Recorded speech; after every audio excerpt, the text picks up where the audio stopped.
hacer la capacitación siguiente.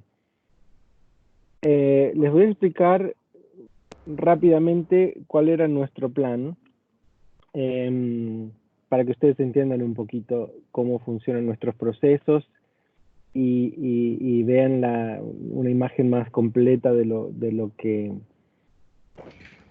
pensábamos lograr con la ayuda del rock.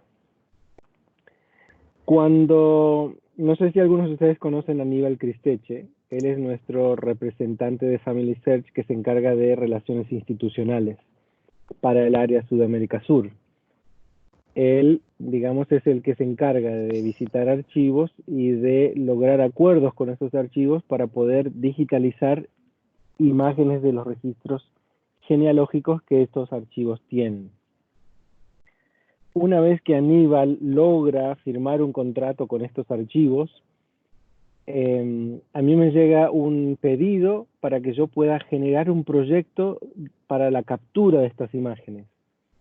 Se hace todo un proceso, se pone en qué registros se van a capturar y le enviamos al operador de las cámaras un archivo que contiene las listas de registros que queremos que se capturen.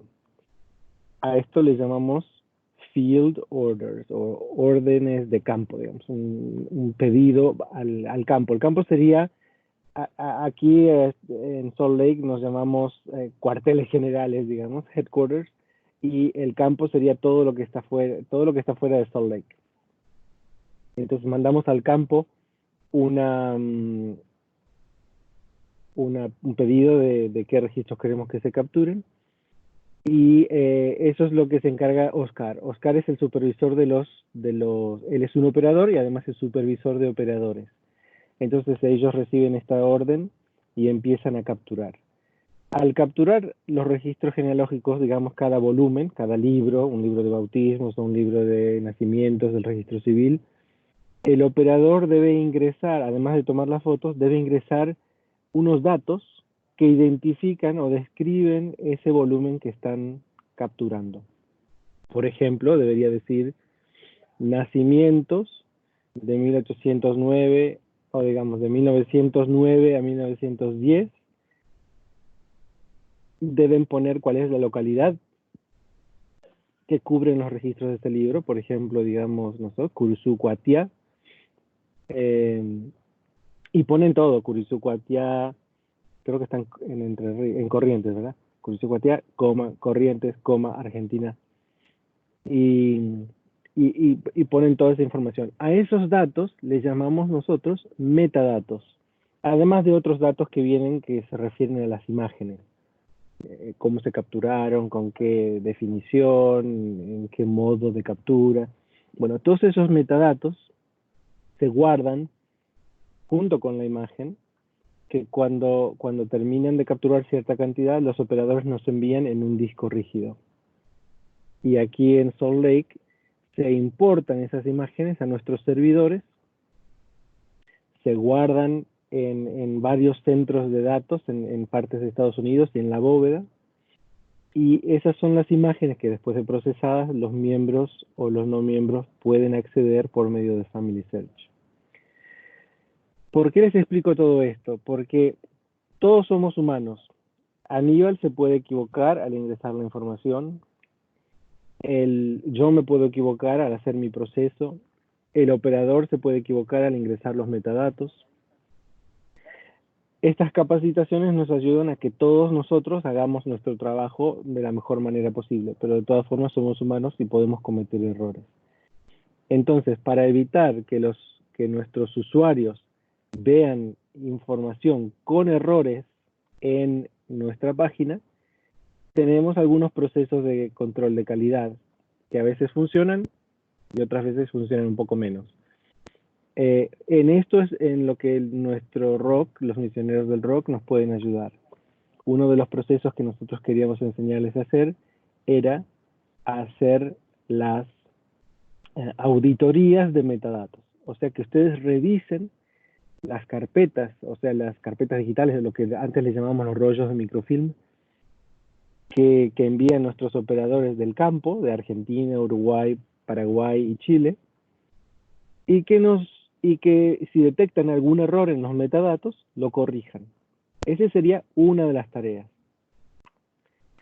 Y hay otras tareas que les vamos a explicar más adelante, pero en conjunto con esta tarea de revisar los metadatos, cuando ustedes revisen si la localidad que describió el operador es la correcta, quisiéramos también que hagan otra tarea que es determinar si esa localidad que es a la que corresponde el libro existe o no existe en una base de datos de localidades que tiene Family Search. O sea, haríamos dos tareas a la vez. Para poder hacer esto, especialmente para revisar si el contenido de los libros es lo que dijo el operador que contenían, ustedes van a necesitar saber reconocer los distintos tipos de registros. O sea, si ustedes abren las imágenes de un libro que capturó el operador y el operador dijo que eran bautismos, ustedes van a abrir las primeras imágenes del libro y van a asegurarse de que sí sean bautismos. Eso es el tipo de auditoría que ustedes van a hacer. Y también verificar que los años que puso el operador sean los correctos y que la localidad que ingresó el operador sea la correcta. Entonces, como preparación para estas tareas que las vamos a empezar a enseñar la próxima semana, yo les quería hoy capacitar en cuanto a tipos de registros de valor genealógico. Entonces voy a empezar compartiendo mi pantalla. A ver.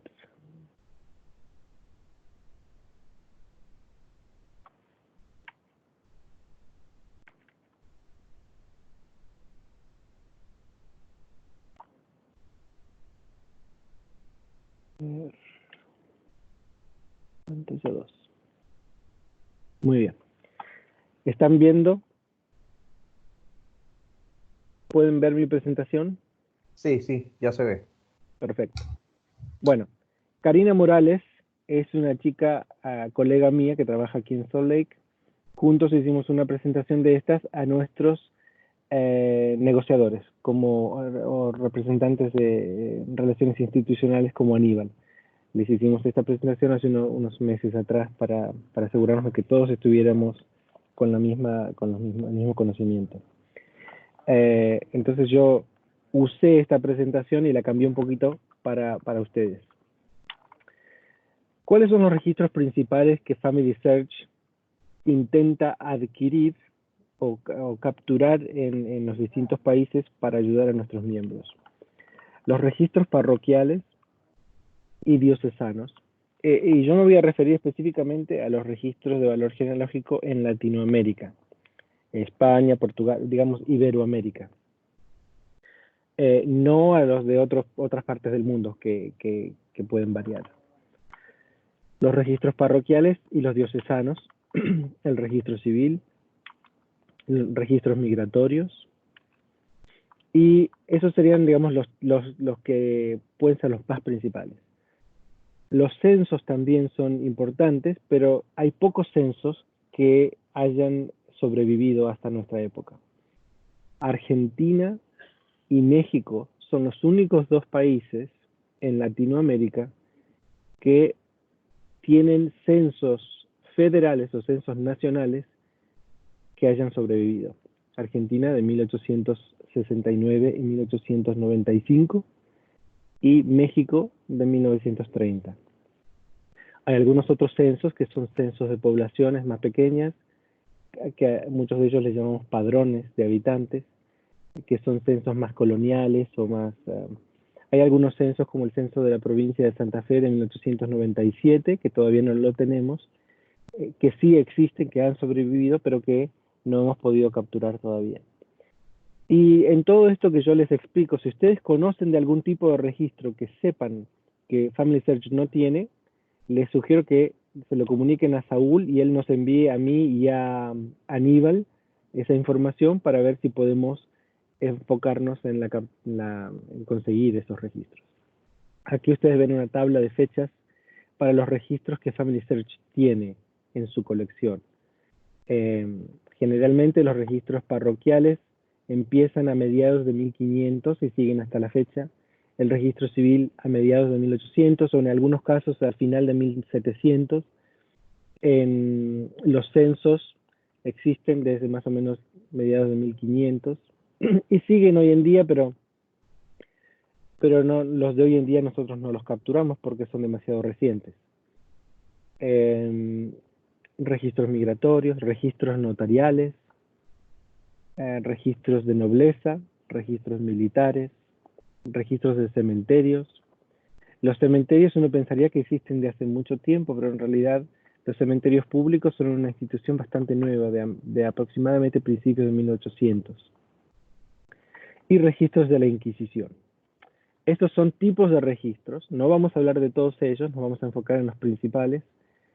Registros parroquiales, como dije, registros civiles, registros migratorios, principalmente parroquiales y civiles. Los registros parroquiales no existieron siempre.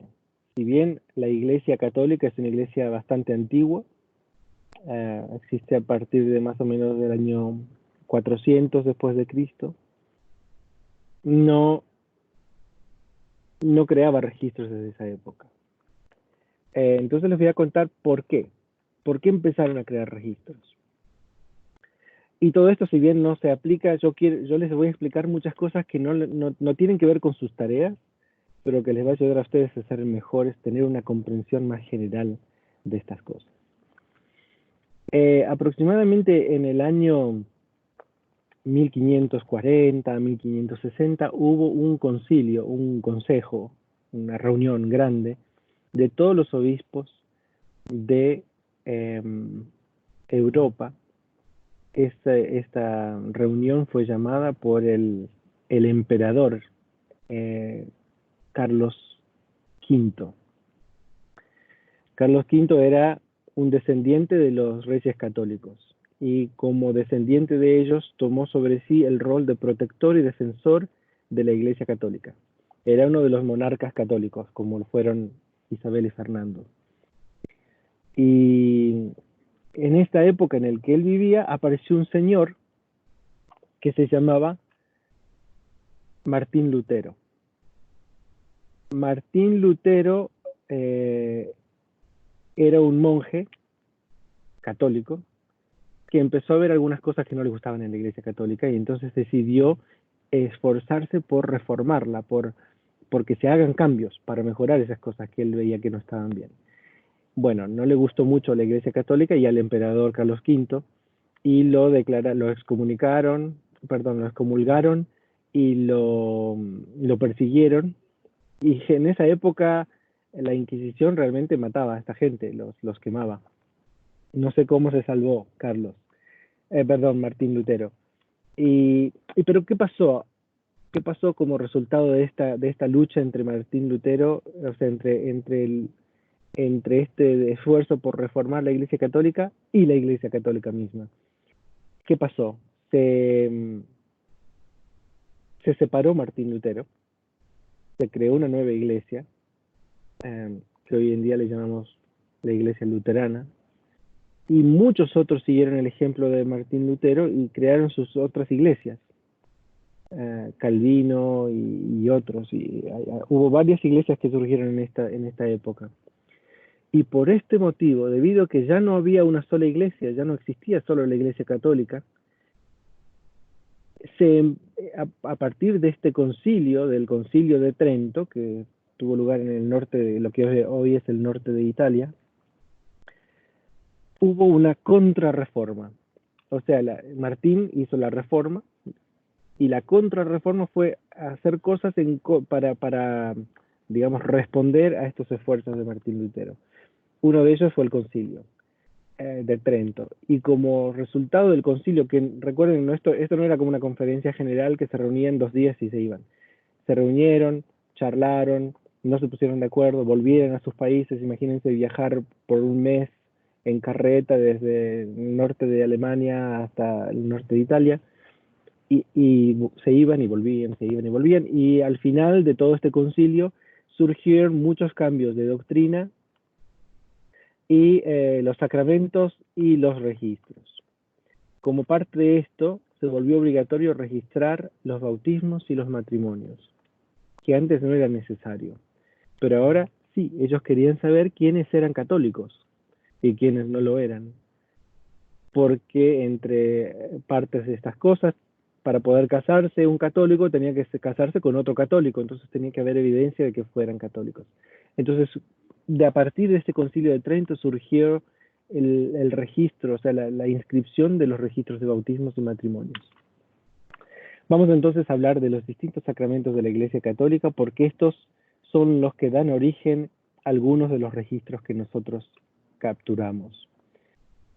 Los sacramentos no se refieren al sacramento de la Santa Cena, como le llamamos nosotros, sino entre ellos al bautismo, la Eucaristía o la comunión, la confirmación, la reconciliación o la penitencia, que se relaciona con la confesión y la absolución, el matrimonio, el orden sagrado, que es ser ordenado a un oficio de la Iglesia, y la extrema unción, que es cuando una persona recibe una unción antes de morir.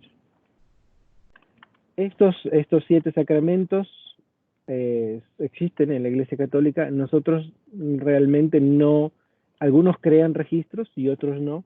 Los que nosotros nos enfocamos más son en el bautismo, la confirmación, que generalmente está junto con los libros de bautismos, el matrimonio y la extrema unción, que aparece registrada a veces se dice si ocurrió o no la extrema unción en los registros de entierro de la Iglesia Católica. Vamos a hablar sobre jurisdicciones. Los países, cada uno de nuestros países, se dividen en provincias eclesiásticas. Y además, cada país tiene una conferencia de obispos. De todos los obispos del país se reúnen, digamos, y tienen un presidente. A la vez, el territorio del país se divide en provincias eclesiásticas. Y cada provincia se subdivide en diócesis o prelaturas. Cada diócesis, digamos, representaría lo que para nosotros sería una estaca, más o menos. De ellos son mucho más grandes, generalmente, tienen muchas más congregaciones. Dentro de la diócesis están las parroquias. A veces las diócesis se subdividen en decanatos o arciprestazgos, dependiendo.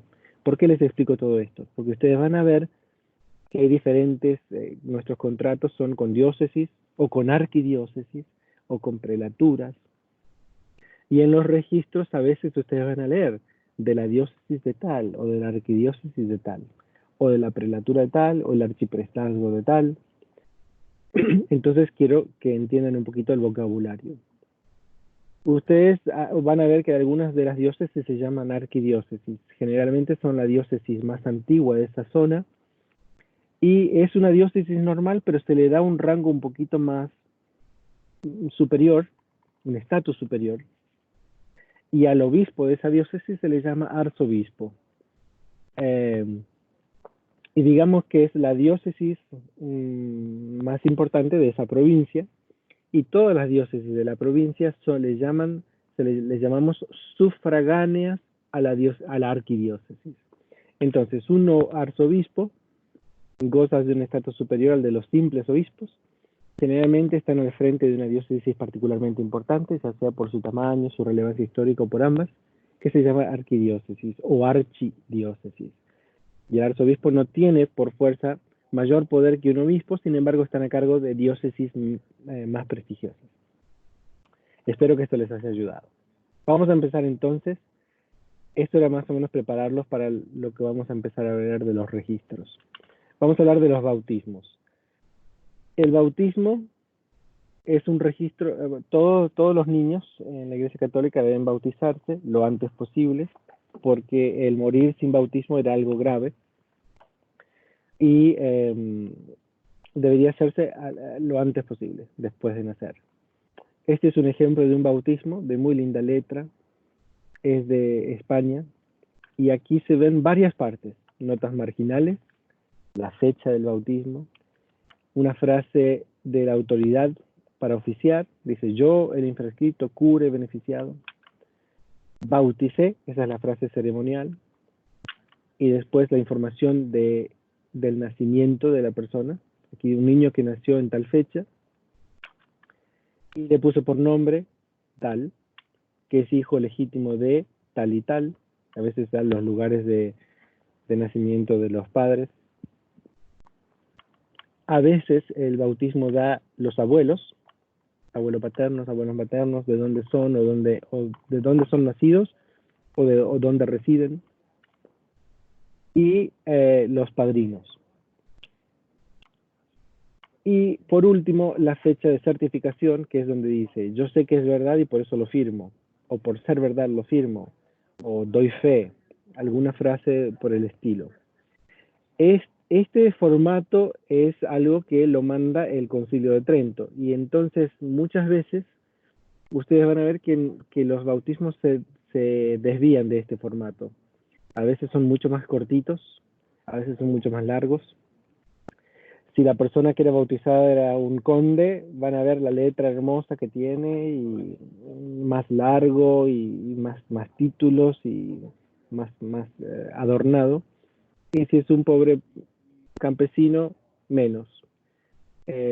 Dependiendo de la zona en la que hablamos, en Latinoamérica no teníamos, hasta ahora, bueno, tuvimos por poco tiempo gente real, digamos, de la nobleza. Así que la mayoría de los que ustedes van a ver no tienen referencias a nobleza, a menos que sean demasiado antiguos. Entonces, los registros tienen un formato y de vez en cuando el obispo enviaba a alguien o él mismo visitaba las parroquias para asegurarse de que los registros de bautismo tuvieran la información que debían tener. Y si no lo tenían, durante su visita, le llamábamos visitas canónicas, y van a ver ustedes el registro dentro de los libros de bautismo que dice visita, y el representante del obispo o el obispo mismo hace referencia a qué encontró, si está bien, si está mal, o va a decir, le avisé en la anterior visita que usted debía empezar a registrar tal cosa y no lo ha hecho, si no lo hace para la próxima. O sea, todas estas advertencias o halagos a los sacerdotes que mantenían estos libros. Bueno, esto es un bautismo entonces, que posiblemente ustedes ya lo hayan visto antes. En las notas marginales pueden haber referencias al número de partida, puede haber referencias a la raza del bautizado, la ciudad. A veces la parroquia cubre varios pueblos, entonces el nombre del pueblo puede estar ahí. A veces cuánto pagaron o cuánto dieron de donación. O sea, varias cosas pueden aparecer en las notas marginales, incluyendo cambios de nombre, reconocimientos, etc. Este es un bautismo, se los quería mostrar porque es un poquito extraño. Es del año, a ver, los que estuvieron en la lección sobre la escritura antigua, esto lo vemos ahí que dice, es del día 21 de agosto de 1796. Años. 1796 es muy linda escritura, un poco diferente, quizás a la que usamos, y ven aquí ejemplos de cosas de las que hablamos la última vez, mayúsculas, minúsculas, cosas que no deben estar con sepultura, residió con B corta, cirujano con Z, varias cosas de las que hablamos el otro día. Pero algo interesante que es este bautismo, es que dice que a una niña que al tiempo de nacer recibió el bautismo de necesidad, esto es un bautismo de urgencia, que se le administró Manuel Fernando Herrero, cirujano, titular de esta villa, en un brazo con B corta, único miembro y parte de cuerpo que descubrió estando viva. La niñita se ve que no estaba naciendo bien, sacó el bracito y como sabían que iba a fallecer, porque no iba a poder nacer así, el cirujano, el doctor, la bautizó en el brazo. Porque esto indica que, como les decía antes, el bautismo era muy importante para la Iglesia Católica y todo niño debía bautizarse o no iba a poder entrar al cielo. Entonces se les bautizaba de urgencia. Y cualquier persona, o sea, los médicos debían saber cómo bautizarlo para que pudiera salvarse. O sea, esto es algo muy extraño, no se ve siempre. Ven aquí muchas abreviaturas. Párvula innominada, dice, o sea, una bebé sin nombre, porque no nació viva. Hija de Miguel Sánchez Mayoral y de Leocadia Díaz Prieto.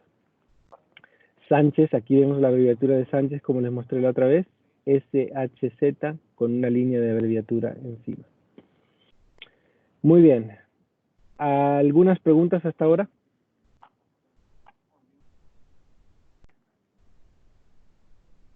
Tengo que empezar a acelerar un poquito porque nos queda una hora nada más. Ahora vemos un matrimonio. El matrimonio, este es un formato normal de matrimonio. Los matrimonios suelen tener una extensión más larga que los bautismos, porque estamos hablando de dos personas que se mencionan, del novio y de la novia, con los padres de cada uno. Muchas veces se mencionan los lugares de nacimiento del novio y la novia de los padres. También se mencionan ciertas frases que son muy normales y que son requeridas por el Concilio de Trento. Por eso les quería hablar del Concilio de Trento, porque en muchos de estos lugares ustedes van a ver que se menciona. Aquí dice, habiéndose practicado las diligencias necesarias según derecho. En muchos casos, en lugar de decir según derecho, acá se refiere al derecho canónico, o sea, la ley eclesiástica, va a decir las diligencias necesarias según lo manda el Santo Concilio de Trento. O habiendo practicado las 3 amonestaciones tridentinas, que eso se refiere al Concilio de Trento. Este es un registro de la parroquia de San Cipriano o Nuestra Señora de la Merced en Diamante, Entre Ríos. Y se mencionan las personas, se da la raza, la edad, la ocupación. Esto va a variar, no todos van a tener la misma información. En este caso se ve el número de partida en la nota marginal, nacional, o sea que no era extranjero, Manuel Valerio Taborda y Josefa Fernández, fábrica, 1 peso. Fábrica se refiere al dinero que donaba la gente. Fábrica Eclesia era un fondo que se utilizaba en muchos casos para la construcción de capillas o de iglesias, o la manutención, pero se sigue usando hoy. Fábrica, son registros financieros, o sea, se refiere a que se donó a la iglesia. Este es un entierro, vemos que la longitud es menor, tiene menos información. Esto es de Albacete, España. Aquí se dice, habiendo recibido los santos sacramentos de penitencia, Eucaristía y extrema unción. O sea que quiere decir que confesó, comulgó y recibió la extrema unción o la bendición de un sacerdote antes de morir. También dice que no testó, o sea, que no dejó testamento, por ser hijo de familia, o sea, y pobre de solemnidad, o sea, muy pobre, no tenía dinero, no dejó nada. Hijo legítimo de Miguel Membrilla y Javiera, con X, Javiera Sánchez. Parroquianos, con CH, de dicha iglesia. Y para que conste, lo firmé. El entierro generalmente da la fecha de entierro, en algunos casos da la fecha de fallecimiento. Y da la edad, generalmente. Si es un niño, da los padres. Si es un adulto, puede dar los padres, pero generalmente si está casado el adulto, dará el nombre de su cónyuge. Este es otro entierro, un poquito más amplio, y probablemente esta persona tuviera más dinero, por eso es más largo.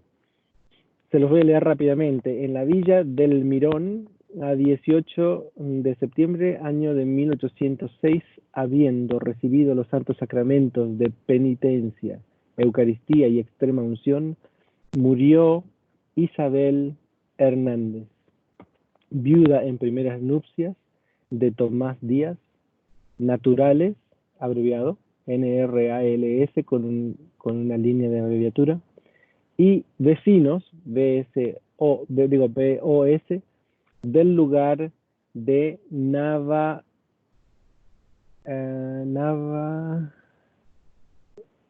no sé si es Naveredia, jurisdicción de esta villa.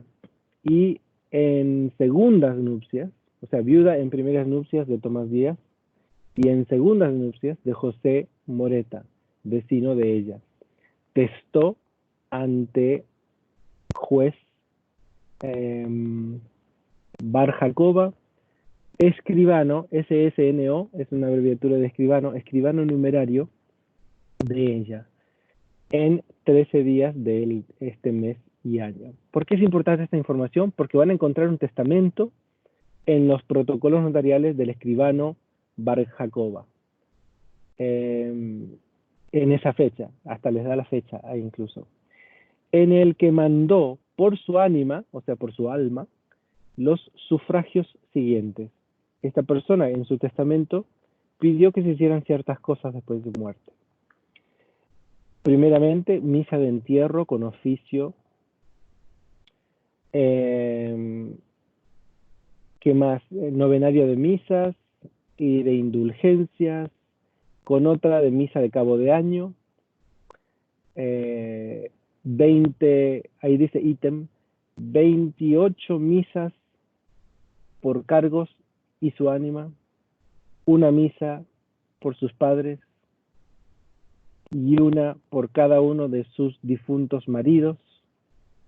Y ahí van dando fíjense aquí, dice cantadas o rezadas. 11 misas rezadas, 11 cantadas, 2 rezadas, 28 misas rezadas. Esto es un registro de entierro mucho más amplio. Por supuesto que toda esta información a veces no nos da información genealógica y a veces sí, porque a lo mejor en lugar de decir por sus padres, quizás diga por sus padres tal, y da los nombres de los padres, o por sus hermanos tal y tal y tal y tal, y da todos los nombres de los hermanos. Si no está aquí y nos da cuál es el testamento, vamos al testamento y ahí encontramos todos los nombres de estos familiares. Bueno, esto es un entierro entonces. Otro tipo de registro, y esto acá me tengo que detener un poquito. Antes de crearse el registro de matrimonio, especialmente en registros más antiguos, y todavía es ley canónica, pero debe hacerse una investigación, digamos, una charla, una entrevista con los que se van a casar, y como parte de esta investigación se debe averiguar si existe algún impedimento para que esta gente se case, los que quieren casarse. Y a estos registros de esta investigación le llamamos información matrimonial. También lo van a encontrar como investigación matrimonial, diligencia matrimonial, expediente matrimonial, información de libertad o soltería, o algunos otros nombres. Para que podamos entender mejor por qué era importante hacer esta investigación, vamos a hablar de los impedimentos. Además de que, como parte del Concilio de Trento, se decidiera que se iban a partir de entonces, registrar los bautismos y los matrimonios, decidieron cuáles eran los requisitos para el matrimonio. Y al no cumplirse esos requisitos, entonces existían impedimentos. Vamos a hablar de los impedimentos. Primero, debe existir consentimiento para poder casarse, consentimiento de los cónyuges, o sea que nadie esté obligado a casar al otro, y también consentimiento por parte de los padres o el padre del contrayente que no tuviera la mayoría de edad. Por ejemplo, si alguien quería casarse y el padre decía que no, no se podían casar. Entonces a veces se hacían juicios de los niños, o sea, de los hijos a los padres, un pleito para que la corte, en este caso la corte eclesiástica, les diera permiso a pesar de que no tuviera el consentimiento de los padres. Entonces, existen impedimentos de consentimiento, que son estos dos, y ahora vamos a hablar de los impedimentos de incapacidad. Cuando alguien no tiene la capacidad de casarse, no es posible que se case. Cuando tienen parentesco entre los dos contrayentes, parentescos de consanguinidad, que quiere decir que están relacionados por sangre, o sea, son descendientes de la misma persona, o parentescos de afinidad, que quiere decir que están relacionados por medio de matrimonio. O sea, si yo me quiero casar con mi cuñada, o sea, mi hermano fallece, mi cuñada queda viuda, y me quiero casar con ella, tengo un parentesco por afinidad. Ese es un parentesco, y ese sería un impedimento, de incapacidad. También existe parentesco espiritual o de compadrazgo. Quiere decir que si yo soy el padrino de alguien, de bautismo, no me puedo casar con esa persona. Ese es el parentesco espiritual o de compadrazgo. Otros impedimentos de incapacidad son la impotencia. No sé cómo se averiguaba eso, pero era un impedimento. Crímenes como adulterio u homicidio. El impedimento por honestidad pública. Esto quiere decir que si alguien hizo una promesa pública de casarse, digamos, alguien se comprometió verbalmente con otro para casarse, eso ya es un impedimento, aunque no se hayan casado. Eso lo vamos a ver después. En los matrimonios generalmente dice que casé por palabras de presente. Eso quiere decir que los casa ahora mismo. Una promesa pública es casamiento por palabras de futuro. Eso es una promesa, aunque no estén casados, valía tanto como un casamiento. Y si alguien había prometido, no podía casarse con otra persona después.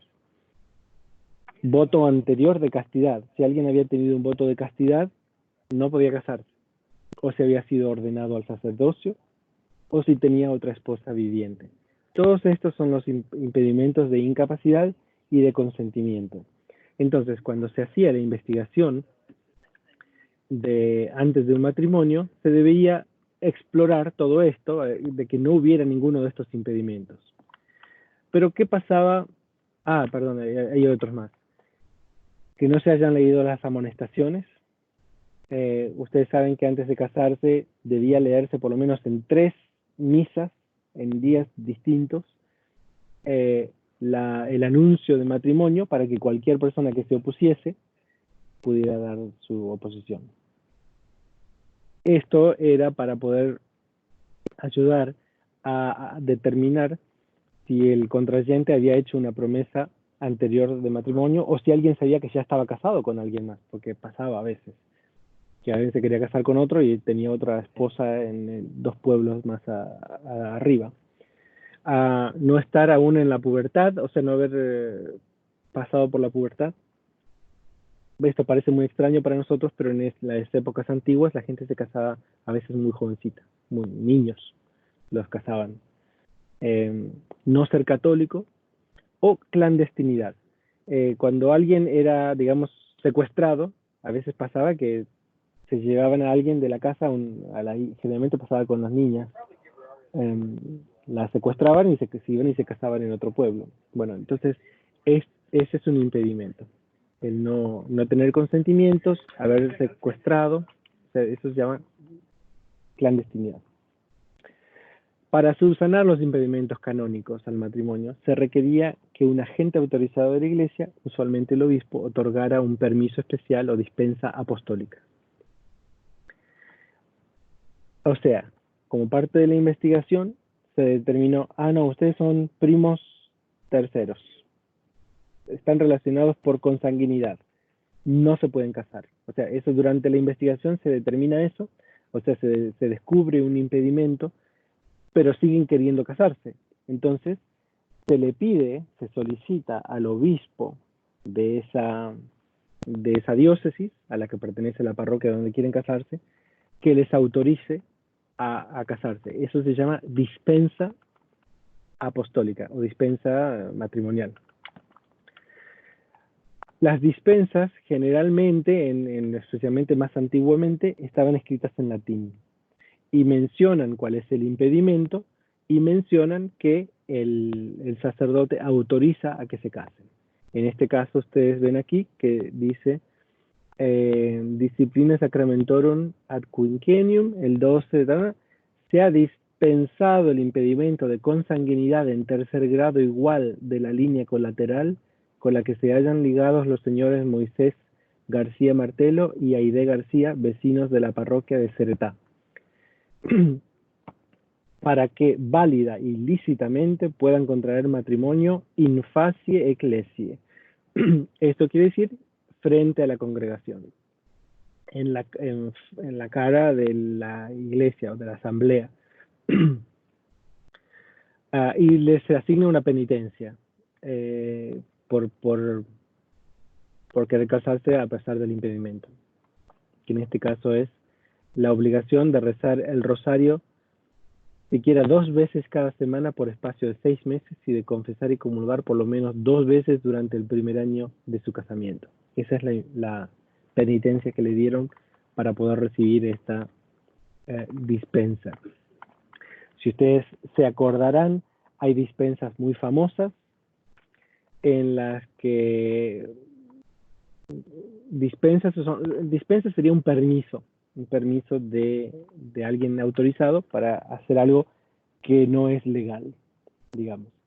El rey Enrique VIII, si ustedes se acuerdan, en Inglaterra, quería casarse con alguien y necesitaba una dispensa.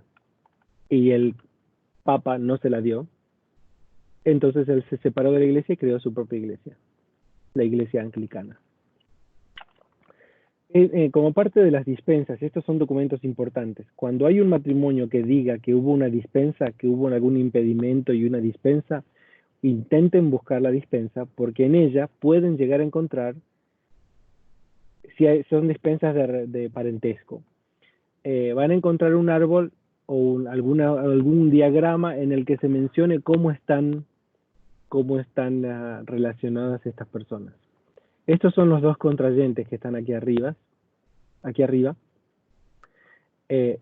Pedro José Molina era hijo de Marcos Molina, el cual era hijo de Pedro Molina, el cual era hijo de Jorge Molina, que era hermano de Francisco Molina, que era el bisabuelo o sea, tenían bisabuelos que eran hermanos.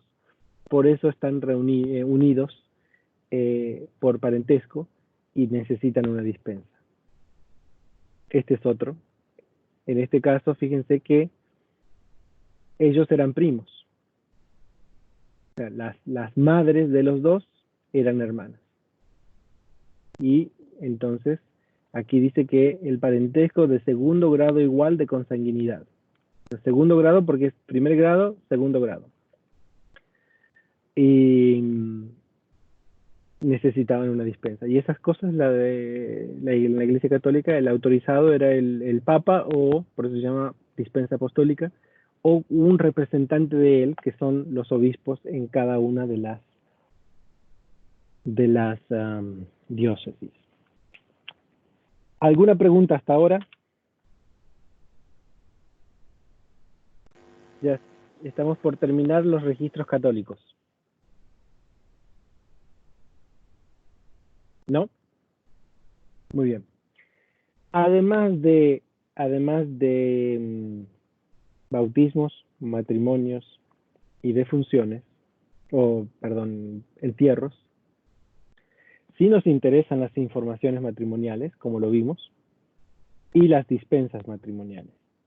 Entonces, cuando ustedes estén revisando estos libros que capturaron nuestros operadores, pueden encontrar esos tipos de libros. Y necesitan ustedes saber qué diferencia hay entre una dispensa matrimonial y una información matrimonial. Entonces, para recapitular, El bautismo es fácil. Se hace cuando se bautiza a un niño o a un adulto. Después el entierro es cuando muere. Generalmente también se registran los sacramentos y la extrema unción. Y a veces testamentos si hay, o las misas que se pagaron. Pero el matrimonio es un poco más complicado porque van a haber partidas de matrimonio, que son cuando realmente el cura los casó, y van a haber informaciones matrimoniales o diligencias o expedientes, y también pueden llegar a haber dispensas matrimoniales. Las dispensas matrimoniales, debido a que son creadas por el obispo, generalmente no se encuentran en las parroquias, sino que se encuentran en el archivo de la diócesis. Pero muchas veces nosotros cuando vamos a digitalizar, digitalizamos en la diócesis, y entonces también queremos las dispensas. Pero si el operador accidentalmente capturó un libro de dispensas y le llamó matrimonios, ustedes, cuando vean el libro, deben saber corregir ese dato y decir, no, estos no son matrimonios. Son registros matrimoniales, sí, pero no son matrimonios, son dispensas matrimoniales. Y por eso es que yo les quería explicar todo esto. A veces ustedes se preguntarán, ¿por qué me dice todo esto? ¿Por qué nos está explicando todo esto? Porque ustedes van a tratar de identificar errores. No es que vamos en una cacería para descubrir cuántos errores hizo este operador, pero lo importante para nosotros es descubrir que no haya errores, para asegurarnos de que nuestros usuarios y nosotros mismos podamos encontrar los registros que necesitamos. Otros registros posibles que pueden encontrar ustedes al revisar y los operadores al estar en el archivo parroquial o diocesano. Las confirmaciones. A veces las confirmaciones están en el libro de bautismos. Ustedes sabrán quizás, las confirmaciones en la Iglesia Católica no suceden como en la nuestra, que pasan al momento del bautismo, sino que suelen pasar años después o mucho después, y se hacen todas a la vez. Digamos, hay un grupo de jovencitos, de niñitos, que se confirman a la vez. Viene el obispo a la parroquia y él confirma a todos uno por uno y se registran todos en una lista. Yo en estas flechitas tengo ejemplos, así que voy a hacer clic en uno para mostrarles cómo se ve una confirmación.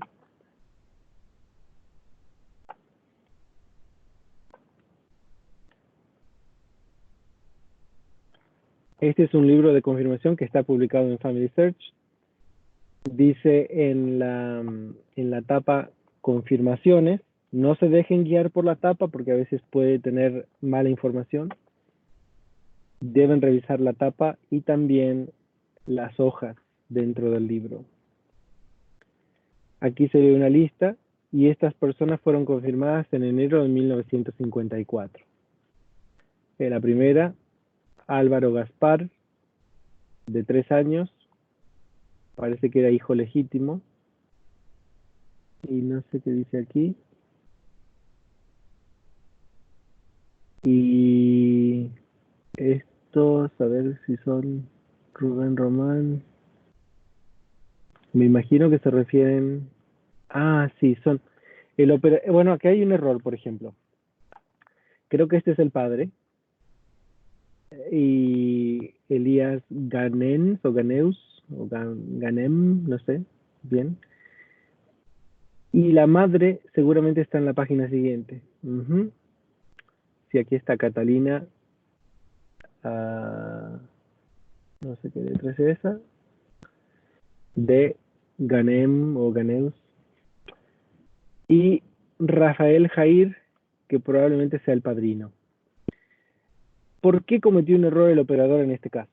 El operador debería haber capturado las dos páginas en la misma imagen.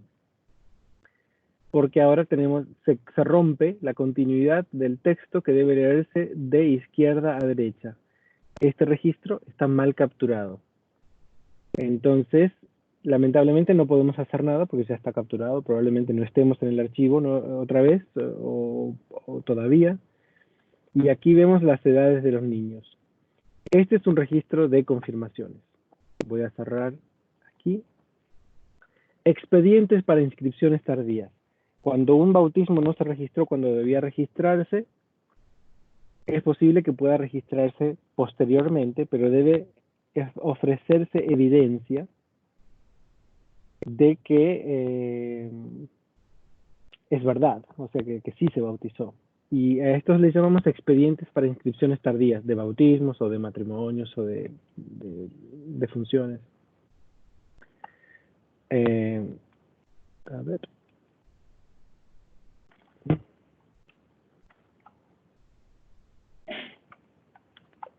Aquí hay un ejemplo. A ver. Y aquí dice, expediente. Yo, hijo de tal y tal, bautizado en tal fecha, en la parroquia de tal, tal, tal, tal. Dice, con todo respeto, pido a su señoría la adición a la partida de bautismo de mi hijo William Díez Vélez en la parroquia de Andalucía de mi nombre como padre, Manuel Salvador Díez Galiano, y de mis padres como abuelos paternos. O sea, esto en realidad no es una inscripción tardía, sino es una corrección o lo que le llamamos una rectificación de partida. Pero está en un expediente. Ese fue el pedido y aquí está el decreto del delegado episcopal en la que se permite y dice, bueno, en el libro de reposiciones de bautismo tal, escriban esto.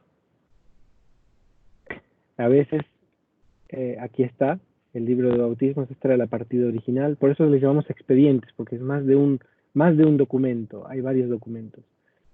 El suscrito se certifica y aquí probablemente hable de los padres cuando se casaron, o de los abuelos, porque él estaba pidiendo que se agregaran a los padres y a sus abuelos. Entonces, todo esto es un expediente, en este caso para rectificación o para inscripción tardía. ¿Cómo van a reconocer ustedes los expedientes? Fíjense que aquí no dice expediente, en el tipo de registro dice nada más inscripciones tardías de bautismos. Esto debería corregirse. Los expedientes ustedes se van a dar cuenta porque son más de un documento refiriéndose a un evento o a una persona. Si no es un expediente, va a haber una sola hoja, un solo registro para ese evento, para esa persona. Aquí estamos con rectificaciones de partidas. A ver. Cualquier pregunta me interrumpen porque yo tengo que seguir avanzando, si no. Esto entonces dijimos que eran rectificaciones de partidas. El delegado de causa de partidas le autoriza al venerable párroco de la parroquia de Alcalá a que en el libro actual de confirmaciones escriba tal cosa. Porque no estaba o no estaba bien y eso fue autorizado por la curia, o sea, el obispado de Cartago. Ahora, fíjense que yo no estoy seguro si eso es una rectificación o una inscripción tardía. Por lo que veo no puedo determinarlo porque no sé si ya existía o si están corrigiendo algo. No sé si hay algo que se está corrigiendo. A ver, la siguiente. No hay nada.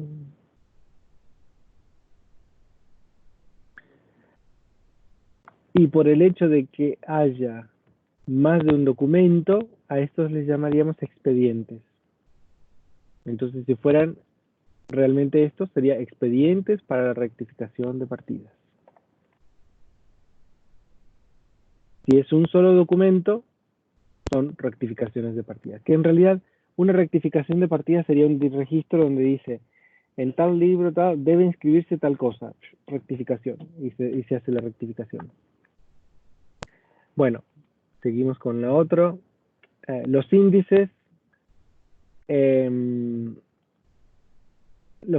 imagino que ustedes ya saben cómo son. A veces los índices se encuentran en el mismo libro donde están registradas las partidas y a veces los libros son diferentes. Como en este caso, este es un libro de índices solamente, que cubre varios volúmenes, del 11 al 21.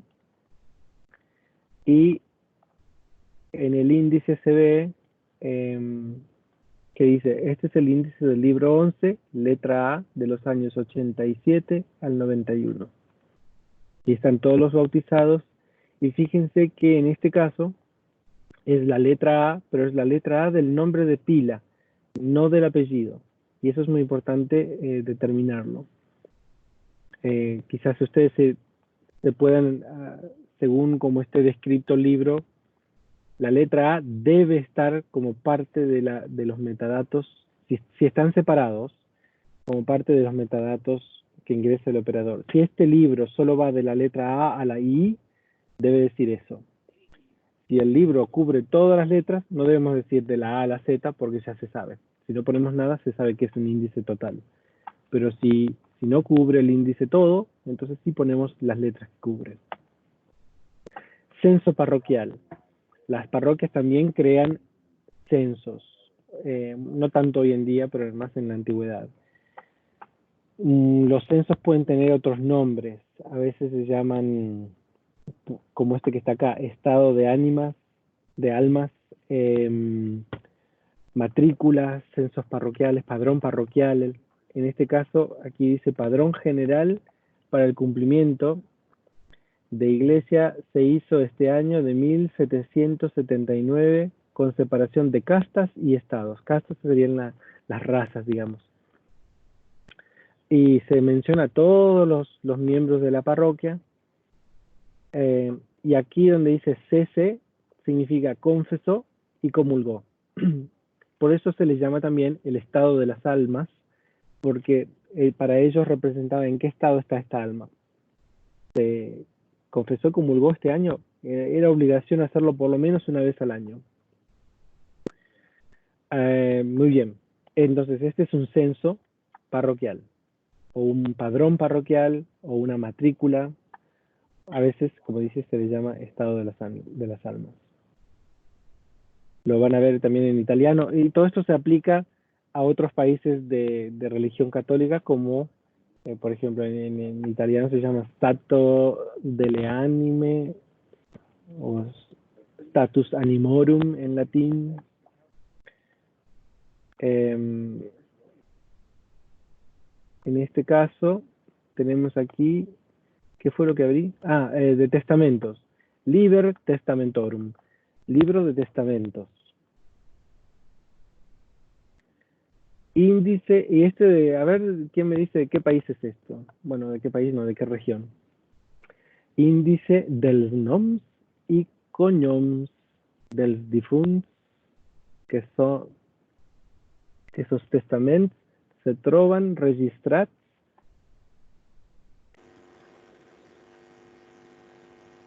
Lo vimos el otro día, me parece un poquito, que van a encontrar ustedes registros que si bien son de España, se encuentran escritos en catalán, como en este caso, y que puede ser que el catalán no sea el catalán estándar, sino un catalán dialectal o un catalán arcaico, digamos, más antiguo. En este caso se ve aquí el índice de los testamentos y más adelante probablemente cuando termine el índice empiezan los testamentos. Y generalmente un testamento va a empezar en el nombre de Dios. Generalmente. Estos no sé si son testamentos públicos o... A ver si encontramos uno. Generalmente, y la expresión en el nombre de Dios generalmente está escrita en latín.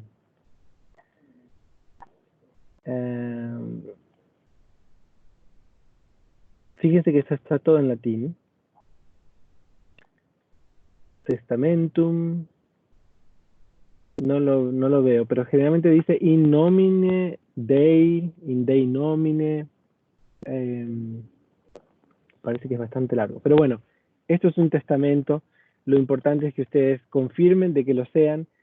Si dice testamento en la tapa y ustedes lo abren y sigue hablando de testamentos, como vimos el índice este que veíamos al principio, que dice índice de los testamentos, y van al primer registro y dice testamentum, entonces probablemente lo sea. Universis et singulis fidem facio ego Dios. Está todo en latín. Entonces, pero por lo menos, aquí está. En nombre de nuestro Señor, Deus Jesús Christi. Amén. Esta es la frase que yo les decía. Generalmente los testamentos empiezan en el nombre de Dios. In Dei nomine, en este caso está en en catalán. Muy bien, testamentos. Seguimos con fichas familiares. Es posible que este registro, el operador lo haya capturado como, supongamos, bautismos o alguna cosa diferente. Pero esto claramente no se ve como bautismos. Nosotros, no me acuerdo qué nombre le habían puesto a esta captura. Estas son en realidad tarjetitas, fichitas. Y le llamamos nosotros fichas familiares porque es una ficha en la que se encuentran el esposo y la esposa con sus padres y todos sus hijos, los nacimientos de sus hijos, las defunciones de sus hijos, los matrimonios de sus hijos y las fechas de cada uno y dónde se encuentra, en qué registro. Esto es una ficha familiar. En esta ficha se encuentra toda esta familia. Entonces, este es un ejemplo de fichas familiares. Estado de las almas, a este creo que se llama así en el registro, vamos a verlo.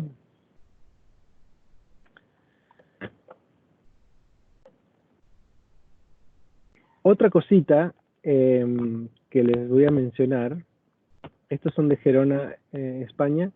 Aquí dice confirmaciones. A ver, ¿por qué puse estado de las ánimas? Entonces, libro de confirmat de la iglesia parroquial de Santa María de Vilamacalom. Bueno, será otro ítem entonces. Vamos a ver si hay otro ítem con el estado de las ánimas.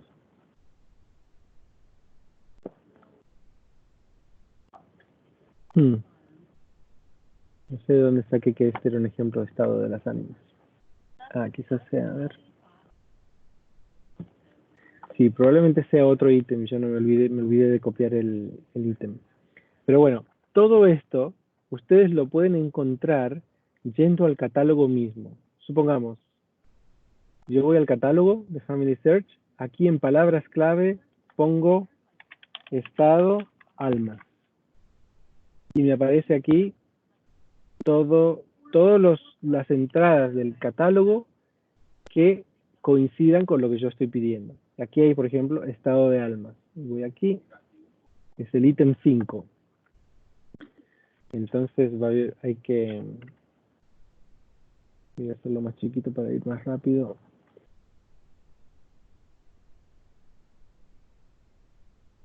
Ítem 3. Mientras yo estoy haciendo esto, ¿tienen alguna pregunta?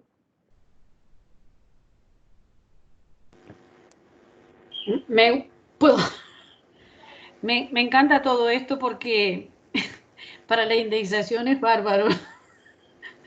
O sea que Sí. estamos teniendo doble clase. Vamos a aprender sobre hacer las auditorías de las carpetas, pero también todo esto que se aplica cuando estamos indexando y surgen preguntas y por qué me aparece en este proyecto esto se indexa, no se indexa. Es muy importante, o sea que no nos está solo dando una clase de metadatos, hermano Leandro. Y es muy interesante el tema de las letras, ¿sí? Y de los diferentes, ¿cómo es? De las diferentes cosas que hay, ¿no? Que si bien nosotros solo indexamos, ya me voy para otra área, ¿no? Me voy a la mía. Solo indexamos algunas cosas, a veces en los bloqueos se pasan imágenes que las pasamos por alto, ¿no? Y bueno, son errores humanos, como decíamos al principio.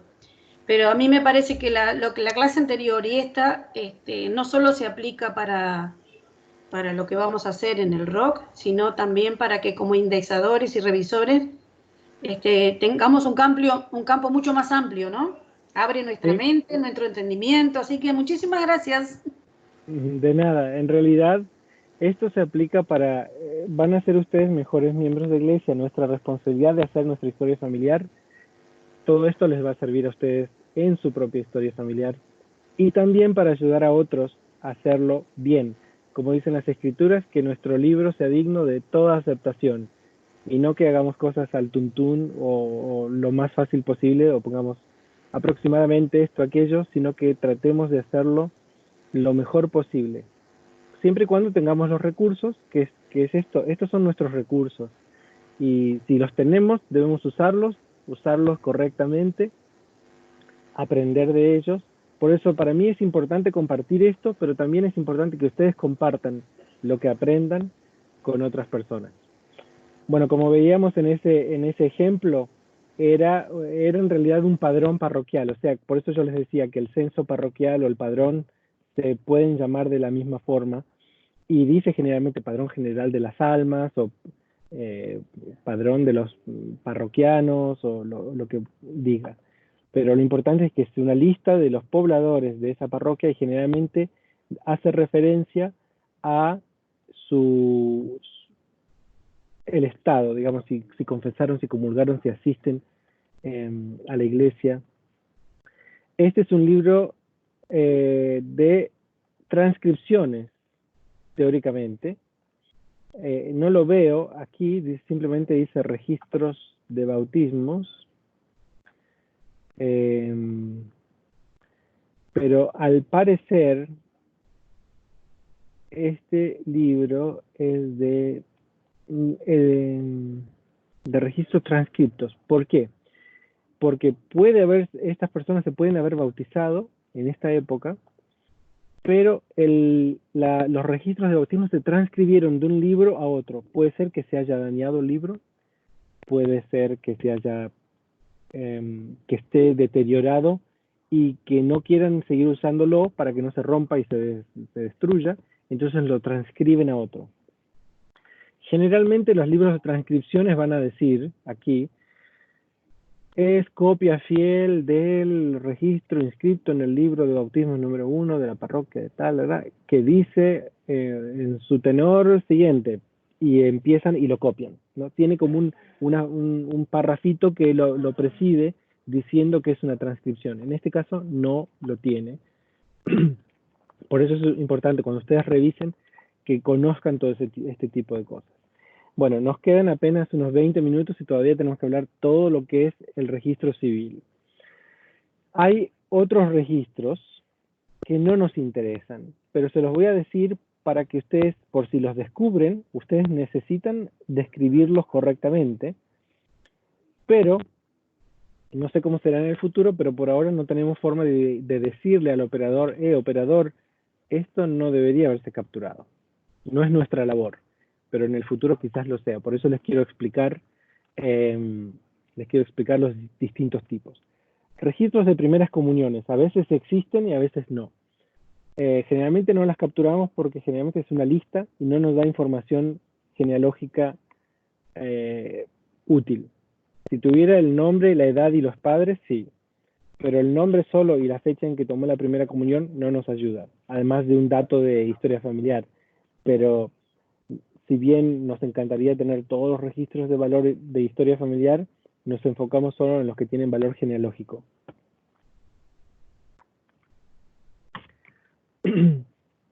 Las cofradías. Cofradías son organizaciones que existen en la Iglesia Católica para hacer obras pías y generalmente tienen registros en los que anotan cuánto dinero reciben o en qué lo gastan. No nos interesan esos. Las fábricas, es lo que mencionaba, ¿se acuerda de ese registro que decía fábrica 1 peso? Son registros financieros, los diezmos también. Registros de erección de parroquia, a veces cuando se crea una parroquia existe un libro donde se anota toda la información sobre la erección de esa parroquia. Correspondencias, cuentas, censos e hipotecas. Censo, es importante, bueno, voy a seguir con nosotros y vuelvo a censo. Cordilleras, datos históricos, causas criminales, juicios tribunales, cabildos, cartas, capellanías, obras pías. Todo esto no nos interesa, generalmente no lo capturamos. Si ustedes hacen búsquedas en nuestro catálogo por palabra clave usando algunos de estos, quizás ustedes lo encuentren en cosas que se microfilmaron en el pasado, pero que hoy en día no se microfilmarían o no se digitalizarían. Censos e hipotecas. En esto me quiero detener porque ustedes quizás encuentren algún registro o un libro o una tapa que diga censos o hipotecas. El censo no se refiere al censo parroquial del que hablamos, sino que se refiere a otro tipo de censo, y no lo tengo aquí. Si ustedes van al diccionario de la Real Academia Española, a ver, les voy a mostrar yo, voy a ir ahí. y buscan la palabra censo, van a encontrar que tiene varias definiciones. La primera definición, padrón o lista de población o riqueza de una nación o pueblo, eso sí es el que nos interesa. Que es el mismo, o sea, como un censo como tipo padrón, como una lista de personas, que sería lo mismo que el censo electoral o padrón o lista de censores romanos. Ahora, el censo que no nos interesa, que es el que se refiere con censos e hipotecas, es este. Pensión que anualmente pagaban algunas iglesias a su prelado por razón de superioridad o otras causas, o también canon o pensión anual que se paga por un censo.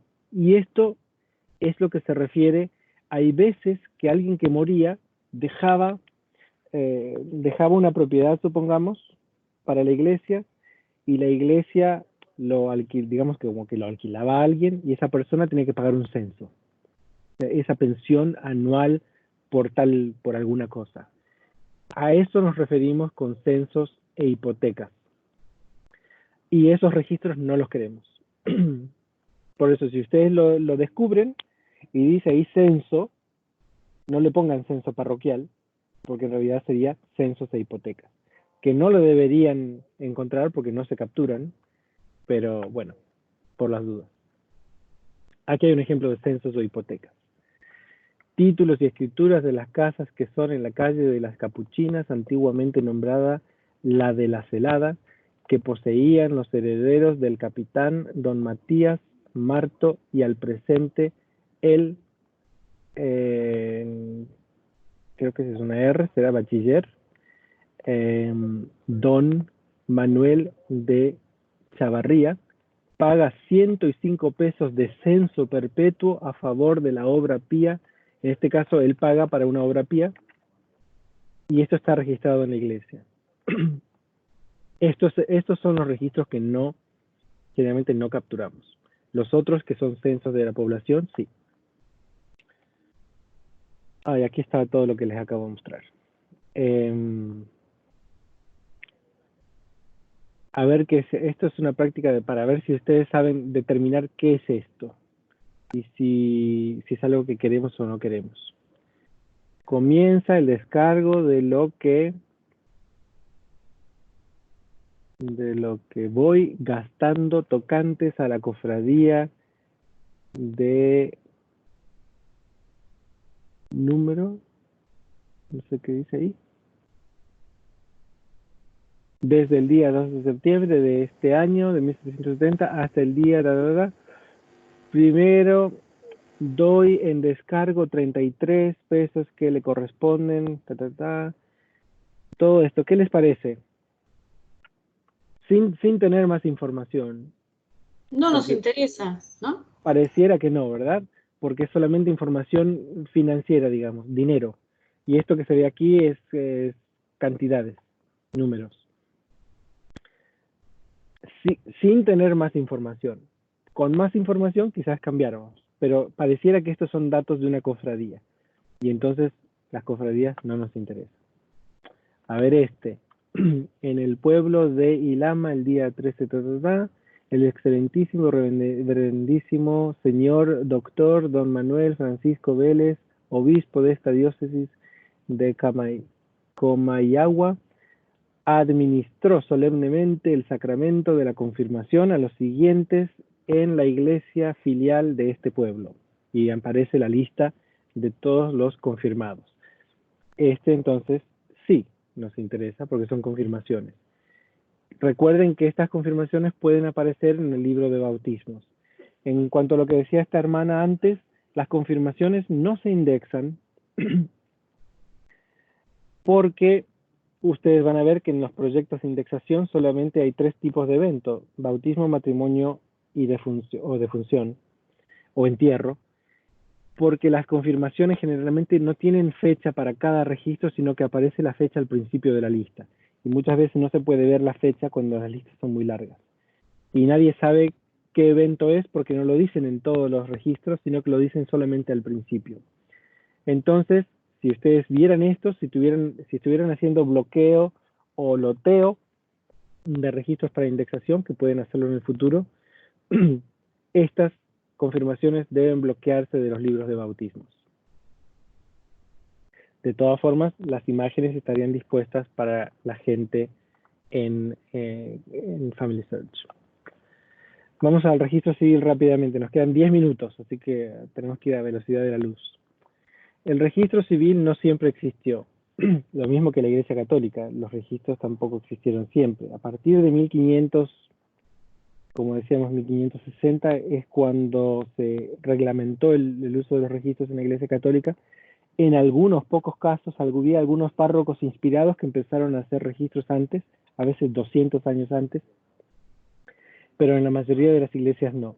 Y muchas iglesias ni siquiera lo hicieron a partir del Concilio de Trento, sino que lo hicieron muchos años después. Fue mandado por ley canónica, pero no lo hacían. Y por eso era que los obispos pasaban y hacían visitas para asegurarse de que existiera. En 1792, nuestro querido Napoleón Bonaparte instituyó en Francia el primer registro civil. Y como él era un conquistador, cuando conquistó las tierras de sus países vecinos, instituyó también el registro civil en sus países. En Italia, en 1804 creo que fue. Y ahí fue cuando empezó el registro civil en casi toda Italia. Pero cuando lo echaron 10 años después, en el norte se dejó de hacer y en el sur se continuó. Hasta que luego, en 1860 y algo en Italia, se consolida la unificación de Italia y ahí empieza el registro civil para toda Italia. Pero en la mayoría de Latinoamérica, el registro civil no empieza hasta finales de los 1800. En España, el registro civil nacional empieza en 1870, más o menos, 71. Pero en los municipios, en España, hicieron una ley que le dieron la mayordomía sobre el registro civil, o el registrar a las personas, a los municipios. Y entonces existe en España lo que le llamamos el registro civil municipal, y que varía de provincia a provincia porque tenían mayordomía ellos. Usaban sus formularios como lo quisieran hacer. Este es un registro de Asturias, en el que se ve es un nacimiento, el nombre de la persona, cuándo nació, en qué calle, hijo de tal, los padres, los abuelos paternos y los abuelos maternos, y dónde se bautizó. Esta es una inscripción tardía de nacimiento, o sea, hay registros que se hacen apenas nace el niño, que es lo que indica la ley. En la mayoría de los países las personas tienen unos 30 días para hacer la inscripción. Si lo hacen fuera de los 30 días, la inscripción ya se declara tardía y a veces tienen que pagar multas o están, digamos, en peligro. A estas inscripciones tardías se les pueden llamar inscripciones extemporáneas, declaraciones tardías o algunos otros nombres. Este es un ejemplo de Perú, en el que generalmente estas inscripciones tardías decían inscripción ordinaria, decreto y dan una ley. Esa ley era la que estaba promoviendo la inscripción de aquellas personas que no estaban inscritas. Por ejemplo, a ver, en este caso tenemos que esta persona nació en 1942, pero se registró en 1975. En muchos países, especialmente de Latinoamérica, donde hay poblaciones que viven aisladas en regiones selváticas o montañosas y que no tienen acceso a oficinas del registro civil, no cumplen con la ley y el gobierno a veces crea leyes dándole amnistías para que ellos puedan venir y registrarse sin tener que pagar por no haberlo hecho cuando debían. Este es un reconocimiento de Guatemala, reconocimientos de hijos naturales o legitimaciones. Esto quiere decir que cuando se registró el nacimiento del niño, el padre no estaba mencionado, sino que se registraba como hijo natural, y luego el padre, por alguna razón, cambió de opinión y decidió reconocer a su hijo, entonces se crea un registro de reconocimiento o de legitimación. Este es un nacimiento de Brasil, más reciente. Es ¿de qué año es esto? De 1999. Fíjense que está impreso por computadora. Muy lindo. En muchos países, incluso de Latinoamérica, hoy en día se crean las partidas en una computadora y se imprime en papel, y los datos ya quedan asentados en una base de datos para poder buscarlos con facilidad. Este es un matrimonio de Lima de 1915. Los matrimonios, los nacimientos y las defunciones del registro civil van a variar mucho. En la antigüedad, o sea, en años anteriores, décadas anteriores, solían contener mayor información de los que contienen hoy. Este es un fallecimiento de Portugal. Se le dice óbito en portugués. Y a veces tienen información sobre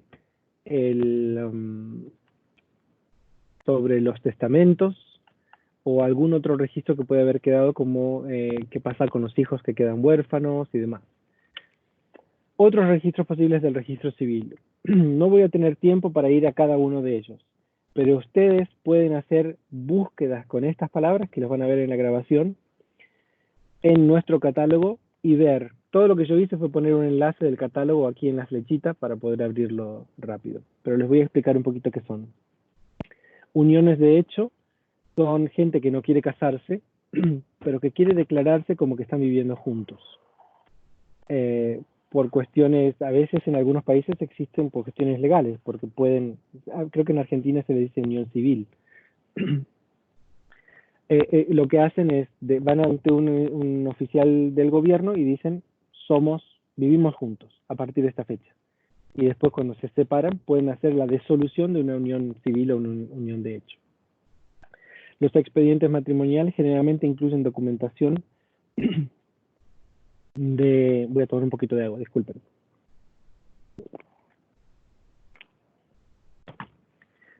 Documentación que se utilizó durante la creación de los registros matrimoniales suelen incluir las partidas de nacimiento de los contrayentes o alguna otra documentación. A veces fotocopias de las cédulas o el DNI o alguna tarjeta de identificación.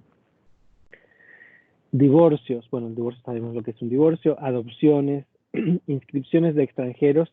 Cuando había extranjeros que se anotaban en el registro civil, a veces se anotaban diciendo, bueno, yo nací en Perú en tal fecha, y hay un registro para ese extranjero que lo identifica, pero no es un certificado de nacimiento, sino que es una inscripción de extranjeros. No se refiere esto a los nacimientos en el extranjero, que es otra. Por ejemplo, si nuestros consulados, los consulados de cada país, yo por ejemplo, un argentino, yo soy argentino, puedo ir e inscribir a mi hijo en el consulado argentino en Los Ángeles y decir, quiero que me hagan una partida de nacimiento de mi hijo, porque quiero que sea argentino, es hijo de argentino. Esos serían inscripciones de nacimiento en el extranjero, que son generalmente hechos en los consulados y las embajadas. En este caso se refiere a inscripciones de extranjeros en el registro civil. Las rectificaciones son correcciones, los índices, bueno, sabemos lo que son. Emancipaciones son registros por los cuales un menor de edad pide ante el gobierno ser emancipado, o sea, ser independiente de los padres, por medio del cual los padres suelen perder le decimos la patria potestad, o digamos, la responsabilidad sobre los hijos y sus obligaciones sobre el hijo que se acaba de emancipar. Reposiciones son lo que a veces les decimos reinscripciones. Son cuando se vuelve a crear un registro. Generalmente es un registro que, no, perdón, no son reposiciones, son un registro que nunca se creó, que debía haberse creado, pero nunca se creó. Las reinscripciones son un registro que se inscribió, que por alguna razón está perdido y se vuelve a inscribir. Las transcripciones, como lo mencionábamos antes, son las transcripciones son las que deben transcribirse porque generalmente el libro está dañado, como lo mencionaba antes. Los certificados negativos de inscripción quiere decir que cuando alguien busca su nacimiento y no aparece, entonces el registro civil le da un certificado negativo. Buscamos en el libro donde debería estar y no está. Y por medio de ese se puede hacer una inscripción tardía de nacimiento. Generalmente tienen que presentar testigos y alguna documentación. Registros que no solemos capturar: leyes, instrucciones, estatutos, correspondencias, recibos, colecciones que duplican a otras. Por ejemplo, si hay dos tipos de colecciones que contienen la misma información, a veces no capturamos las dos, sino que capturamos una de las dos. Los certificados. Ahora, esta es una palabra importante que deben reconocer. Un certificado para nosotros, para Family Search, no es una partida de nacimiento. Una partida de nacimiento es una partida de nacimiento o un acta de nacimiento o un nacimiento. El certificado es una copia certificada de la partida de nacimiento, que generalmente se le da a la persona para que tenga. Entonces, no vamos a encontrar muchos certificados de nacimiento en nuestras colecciones, porque esos generalmente no los tiene el registro civil, sino que los tienen las personas. Bueno, ¿alguna pregunta sobre el registro civil? Se nos terminó el tiempo y se me fue la voz. Creo que no hay preguntas. No hay preguntas, se les derritió el cerebro ya. Hay les quiero mostrar algunas cositas. Este, por ejemplo, sería un certificado o un registro que indica que existe una partida de nacimiento en tal lugar, en tal hoja, en tal libro. Y ahí creo que terminé. Déjeme ver. Había otra cosa. Si los otros son registros migratorios. Sí, ahí termina nuestra capacitación de estos tipos de registros. Yo espero que esto les ayude a entender mejor cuando tengamos la siguiente capacitación, que ustedes puedan entender. Tengo tantas cosas aquí. Que puedan entender la próxima capacitación y que puedan claramente ver la responsabilidad de ustedes al revisar los metadatos que van a ver con cada carpeta. Si tienen alguna pregunta, Saúl podría recopilar las preguntas y me las envía y yo les puedo responder. Por ahora nos veremos el próximo jueves con la capacitación que va a dar Joseph Lafazia. Y yo voy a estar presente también. Él les va a enseñar a cómo hacer auditorías. Perfecto, Leandro. De verdad que gracias por esta buena capacitación. Sé que a lo mejor ahorita no se asimila todo, pero poco a poco en cada capacitación sé que vamos a ir armando la estructura. Y ahorita creo que fue mucho más claro con lo que, a diferencia de lo que vimos la vez pasada, que fue la de paleografía. Aquí por lo menos vemos los registros un poco más claros. Y bueno, yo voy a tener una reunión con los misioneros y cualquier inquietud que tengan yo te la voy a hacer llegar. Y bueno, ya la siguiente reunión ya está programada, que es para el próximo jueves a esta misma hora. Y bueno, vamos a prepararnos para poder disfrutar también de esa nueva capacitación. Gracias a todos por su participación, por haber asistido puntualmente y por este tiempo que dedicaron. Vamos a finalizar con una última oración y vamos a pedirle por favor a Elder Figueroa si la puede ofrecer.